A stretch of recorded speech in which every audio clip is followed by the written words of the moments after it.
G'day guys, it's Mark here and welcome back to another episode of the Iron Empire. It has been so long and I'm finally glad to be back. Now, this time we are working on my 1978 TE Cortina. Now this thing has got a 5-speed, it's a factory 6-cylinder and it is 1990s, eat your heart out. Now I've decided to sell this car as an unfinished project, but before it goes, I need to finish those graphics. The left-hand side were never finished. So in this episode, we're gonna go through from start to finish doing these graphics and how you can do them at home. Spray enamel like they did back in the day. Now let's get stuck into it.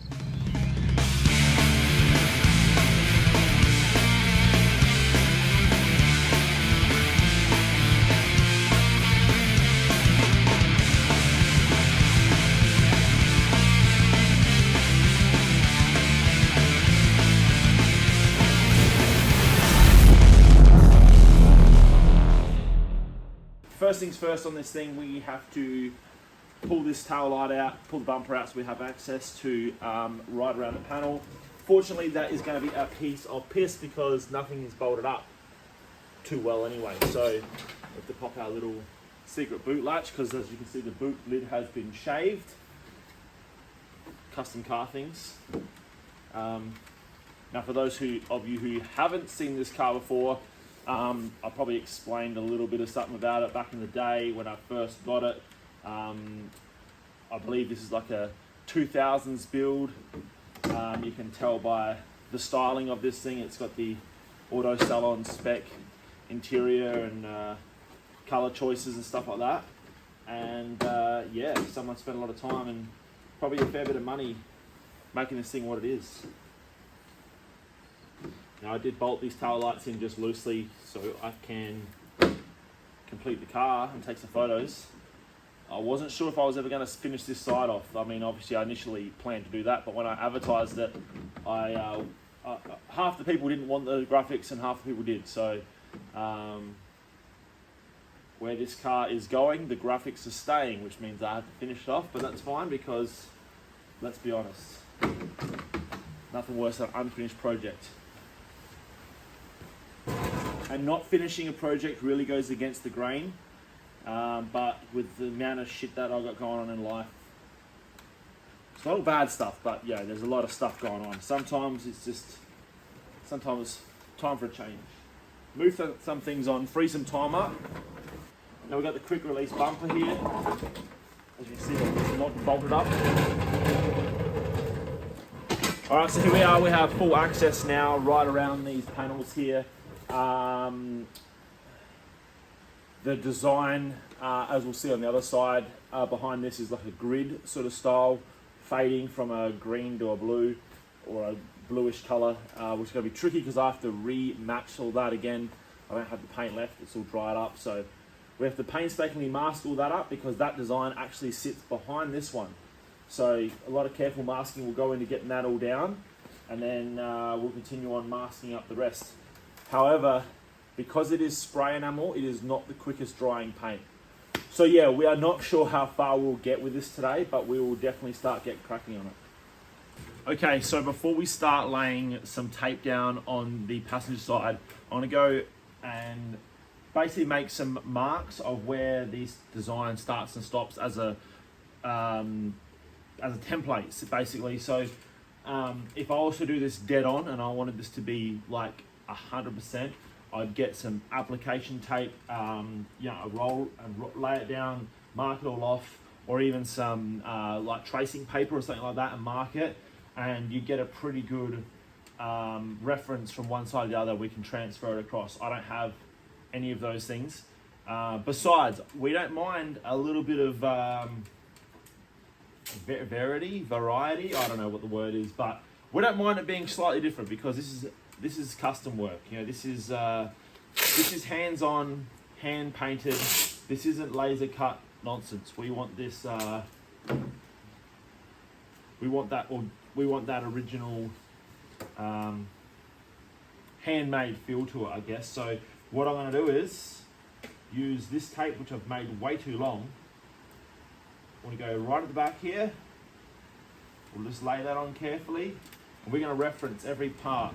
All right, so we go there, top of the guard.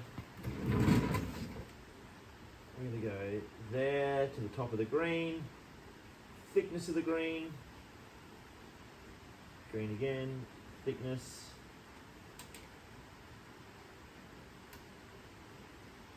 Green again, thickness.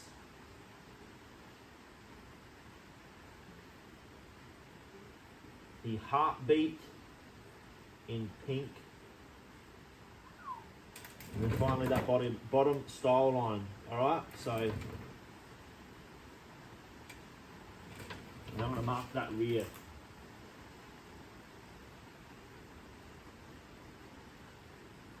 Now I've used a wax pencil because I'm trying to be professional, but realistically any sort of marker will work. Probably would have been easier to see with a texture, but once we get around the other side, we've got a bit more light. I should be able to see that pretty clearly, and that will give us a really good indication of where we've got to be. I can then mark it on the paint and then start laying some stripes down. I'll make one at the front here. It should be the same. Obviously the heartbeat won't be, but the rest should be the same.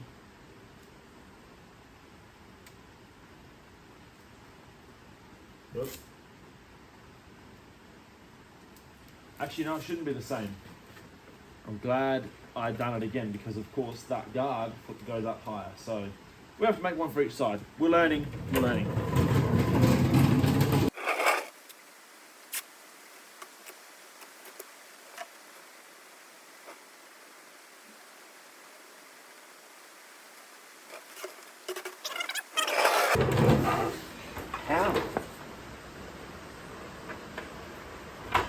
How can the smallest little thing on the ground derail an entire wheeling system? The amount of times I nearly go cut up on this thing.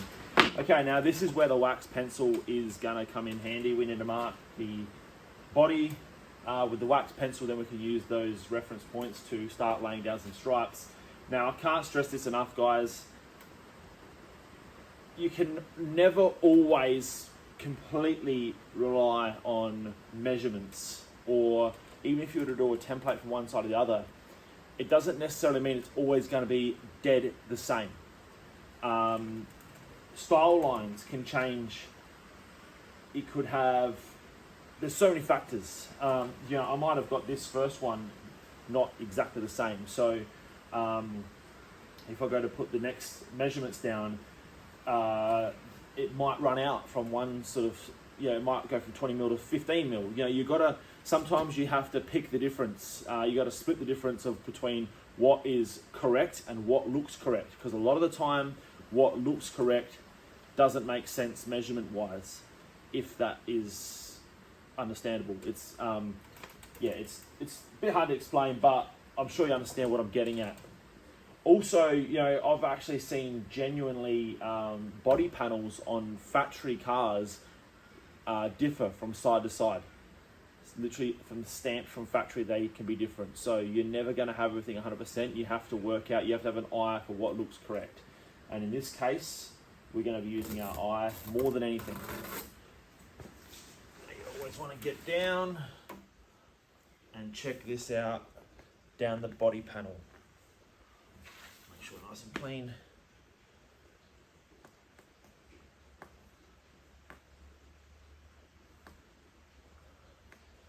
And often, bang it on there, guys, and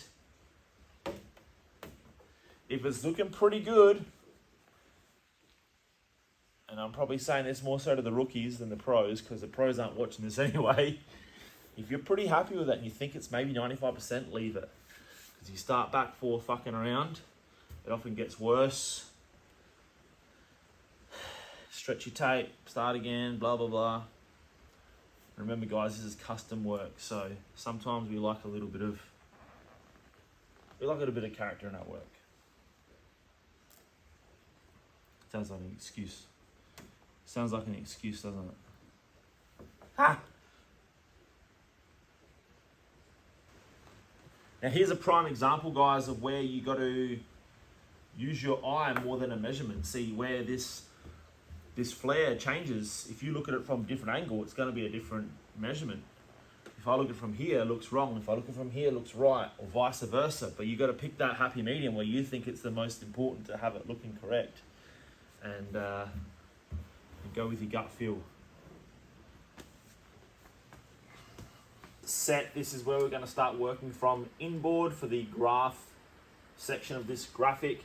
And now it's just going to be a lot of painstaking rooting around back and forth on and off with some tape, trying to get my angles right and trying to get everything laid nice and smooth. So we're going to time lapse this. Let's go.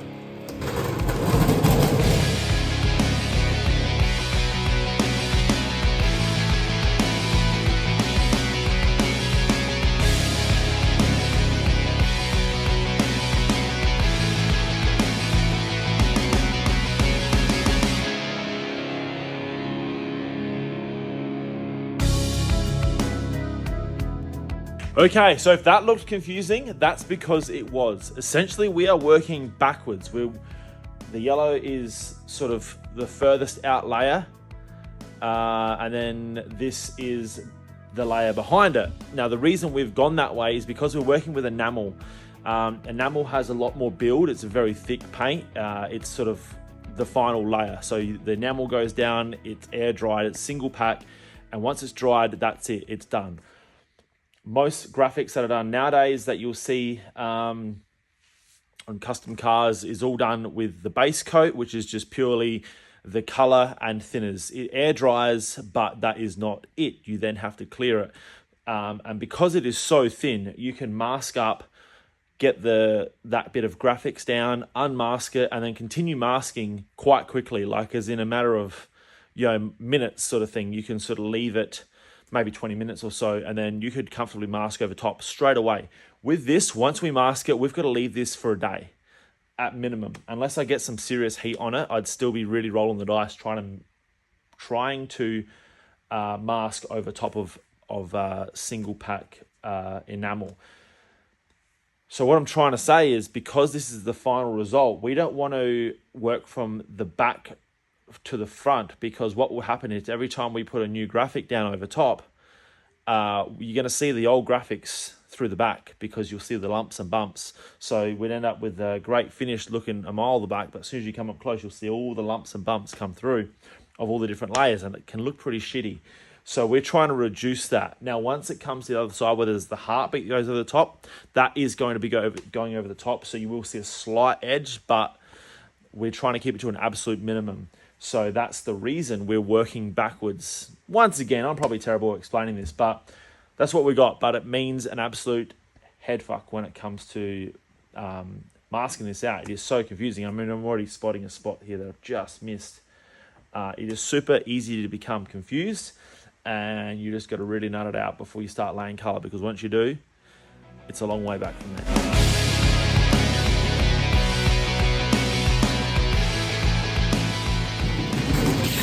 Alright, so next up we are going to lay down the mask for the outside. So we are working in this rectangle area. We only need to do a little mask around the car.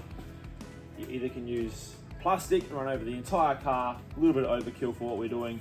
So I'm going to use this strip plastic.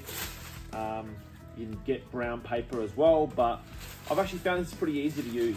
So we'll give this another crack. And yeah, we'll get this all masked up and then start laying some colour. I went through and found all the paint we used. We're using some one-shot enamel.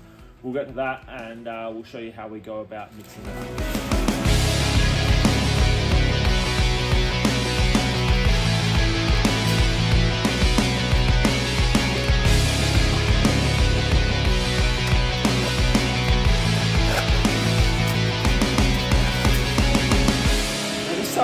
Now this stuff is actually super handy, because as you can see, it's like staticking to the car. I'm not sure if was the intention of this product or it's just quinking, but it's super handy.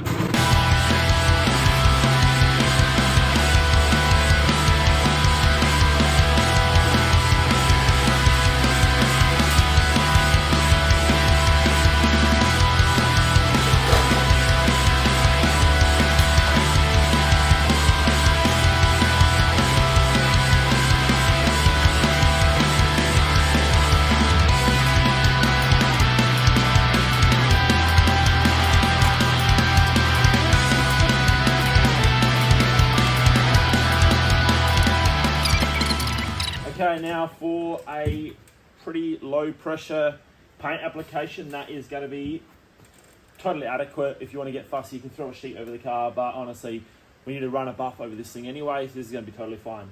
Let's go over and mix up some paint. Fuck you! Okay, so I have been using One Shot enamel paint, which is your traditional sign writing paint. It's like the best in the biz. All the old school sign writers that are still going, still doing this, or all the new guys that are starting this using One Shot. Well, it's one of the most popular. It's a good oil-based enamel. Now, we would usually thin this down with some terps, but I do believe I can get away with thinning it with paint thinners as well. So I'll be doing that. I'm pretty sure that's what I've done on the other side. We're going to be spraying this on, obviously.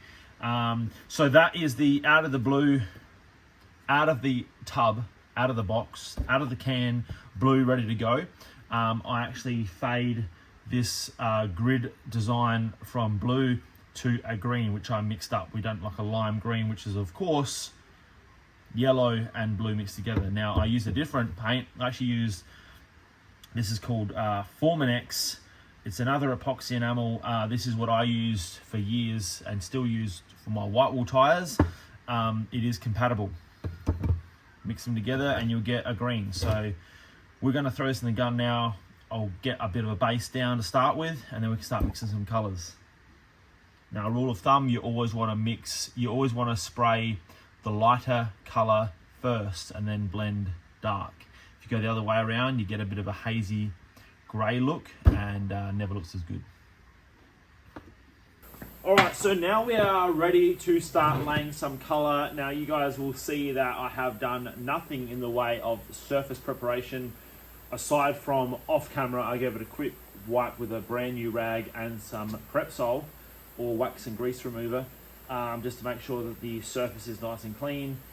Now, anyone that knows anything about painting, obviously we all know that surface prep, you got to sand the surface to make that paint bite, anything you paint. In this case, very rare scenario where we are doing no surface prep at all. We are painting directly onto the gloss finish. Now, fortunately, enamel is probably one of the stickiest paints available, so it should bite in. Basically, we are treating this as if it's a sign writing scenario, so as if we are sticking on a vinyl sticker straight onto shiny paint. So we have the ability of removing this later without damage to the paint. Now, because we know now that the person purchasing this car wants to keep this graphics, we could actually sand it all down. But go keep in mind, it is very tricky to sand in between all these masked edges without damaging the masking. But in this case, I'm confident that it will bite in. This is how we do it. However, what I am going to do just to promote a bit more adhesion is use a adhesion promoter. This is a Bulldog. I've been using this for years. I use it for my white wall tires. It helps the paint stick to the rubber. Believe it or not, without this down first, the paint will flake straight off these tires. But with this on, it seems to bond and stay there. It also is used to, this apparently will let you paint directly onto chrome, glass, all sorts. How the hell it bonds, I don't know, but apparently it's a thing. So what we're going to do, rather than sanding the surface, we're going to spray it a quick coat with that and then start laying down some color. So at any stage, if the new owner decides to take this off, they can just hit this with a buff. It's going to take a lot of work, but they can get this off, or even rub it all down with thinners and get all that bulk off, then run a buff over the car and you'll never know this is even in there. Now I've got a little bit of this in the gun already. Now it is next to nothing. This is like the thinnest coat of nothing, and I've got my pressure up way too high, but I can't bother going out in the rain, so we're just going to turn it down at the gun. Not really ideal, but never mind.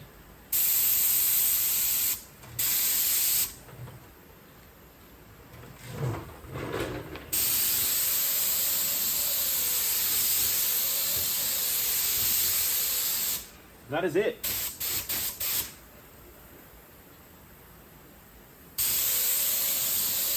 Just like that, the slightest little dust coat. Remember, we don't want to lay this thing heavy as, you know, we don't want to bury this thing, we want to dust it on. The lighter we go on and build it up, the more chance it is of bonding. We can't see it, but it's truly there. I use next to nothing, such a small area. Now we're going to do the exact same thing when it comes to the paint. I've actually mixed this paint, the smallest little amount, like it is like 10 mil worth of paint. It's going to take nothing to cover. I've reduced this enamel with thinners by about probably 1-to-1, probably, like quite a lot of thinners. And I've actually still got a bit of adhesion promoter in the gun, but that's fine because that will mix in with the paint and help it bond. Also adds flexibility, not that we need it in this case, but it will help flexible, like, you know, on rubber surfaces, for example, plastic, bumpers, stuff like that. Yeah, so we're just going to mix this on in. It's like a drizzle in the bottom of the gun. It's honestly nothing. We're just going to get this down, and it's not going to take much to get some coverage here.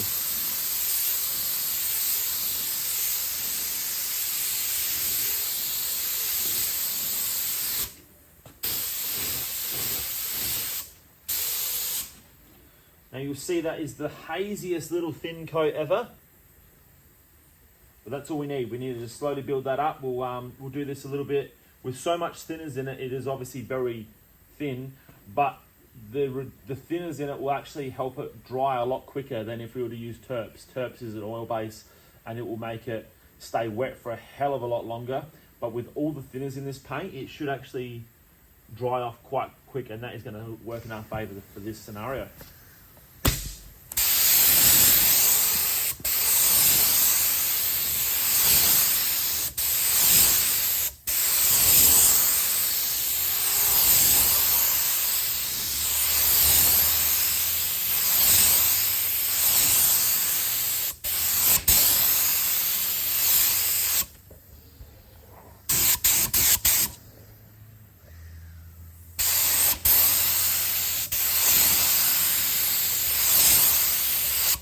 Here I am, guys, telling you that you need to start with the lighter color first and blend the darker over top.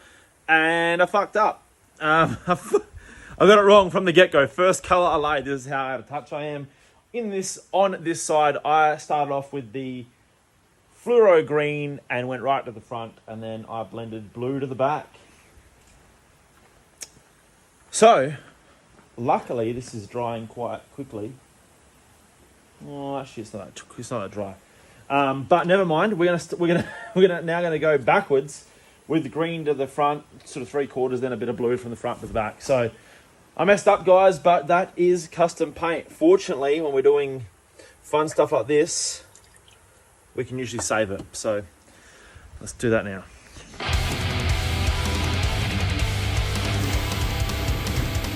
Okay, so now that I have fixed that little mishap, we've started green first, like I was meant to in the first place. So I'm going to go down and lay the blue. It shouldn't take much to get coverage now because the light colour usually gets the coverage, and this will just change it to what we want, just get that blend spot on.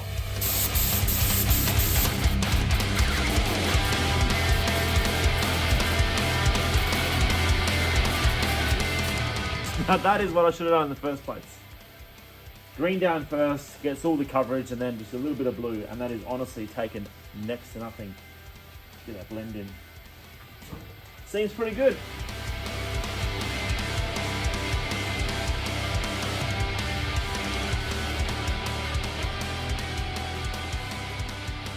Okay, so now that is done, it's just a matter of waiting game. I want to let that set right off. Not completely, obviously it'll remain a bit of softness in the paint, but I'd like to leave it probably maybe an hour or two for it to, just to lose its real stickiness, so we can unmask. And you got to get that timing right. If you leave it too long, you get a real harsh, sharp edge, and it actually can chip the paint. Too soon, it can just make a fucking mess. So we'll just keep monitoring it over the day, and then I'll unmask, and then we'll have to come in tomorrow and start laying that heartbeat bright pink.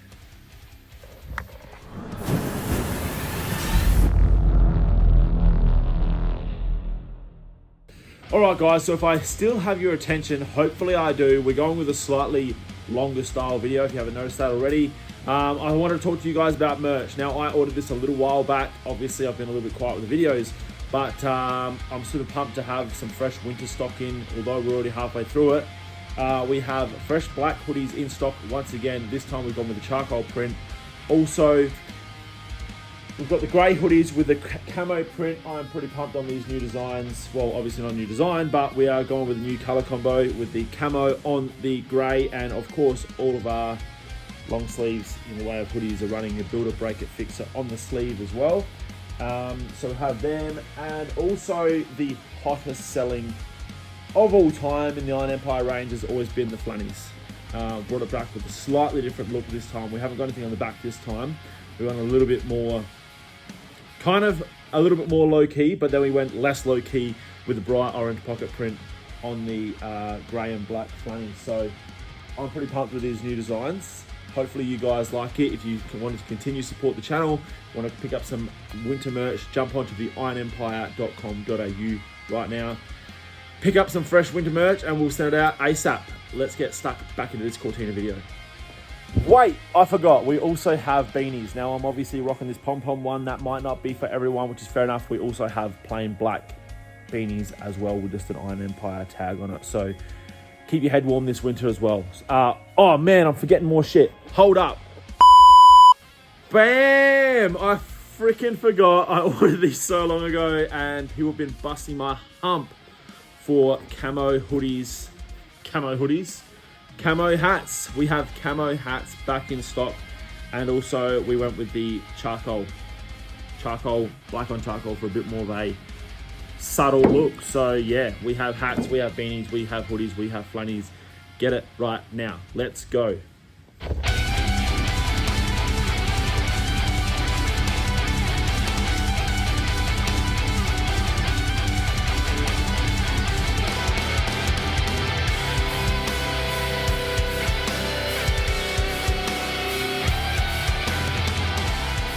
So that's it for the night. Finished up with unmasking all of these new graphics. Of course, it's still far too wet to continue on with the next graphic, so I figured I'd throw some trims on while I'm at it.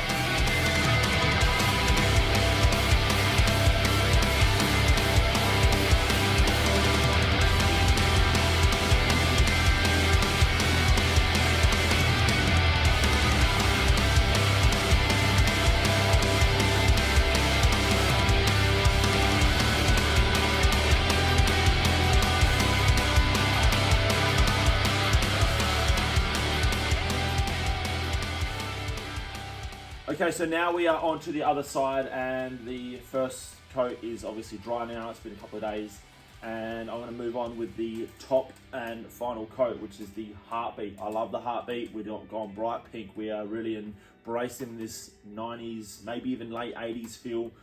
You tell me. I don't know the eras too well, but basically I've done the same thing. I've made a mark on one side of where the top of this heartbeat finishes, and this is going to be a very much hand done scenario, so I will mark it out so I know where we're at, and we are right here. Top of the heartbeat goes to there.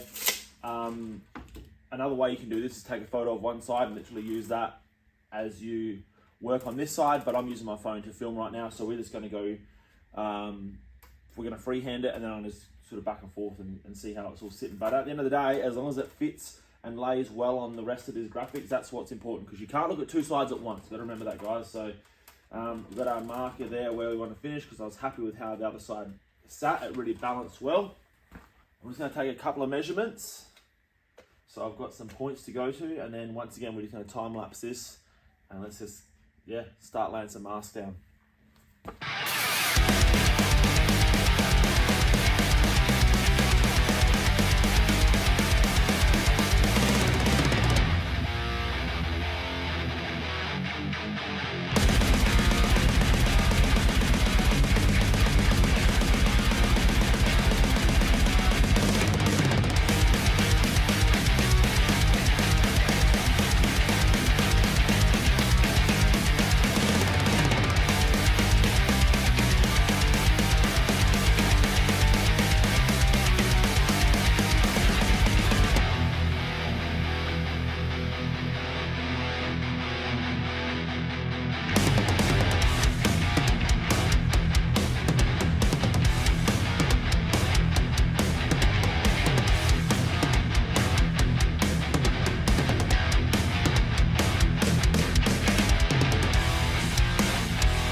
Now we are getting really close to having this all masked up.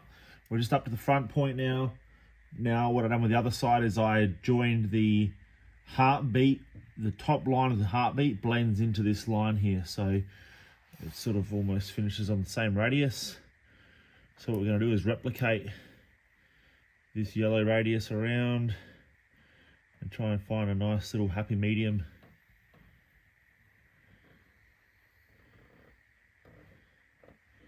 Something like that, I reckon. Or maybe a little bit.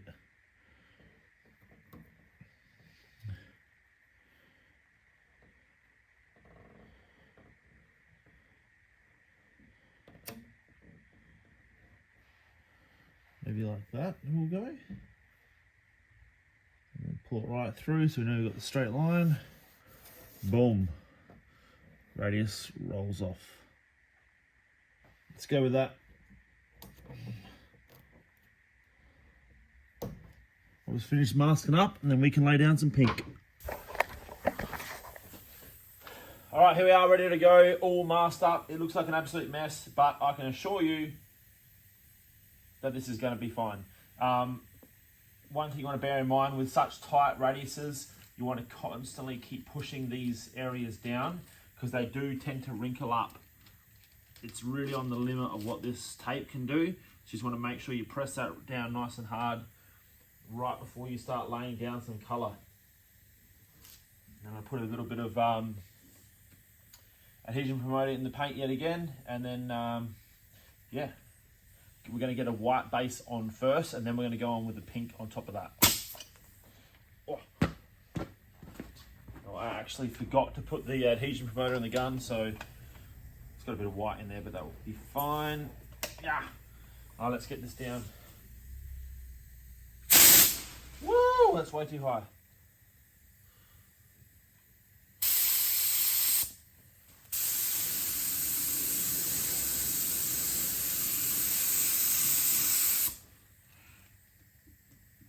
Pressing those edges down.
Okay, so there you have it. We done the 90s retro spec graphics on this car, and we done it the old school way with spray enamel. Now, this exact method can be done with base coat and then clear coated over the top if you want to do something at home yourself, or give the spray enamel a go.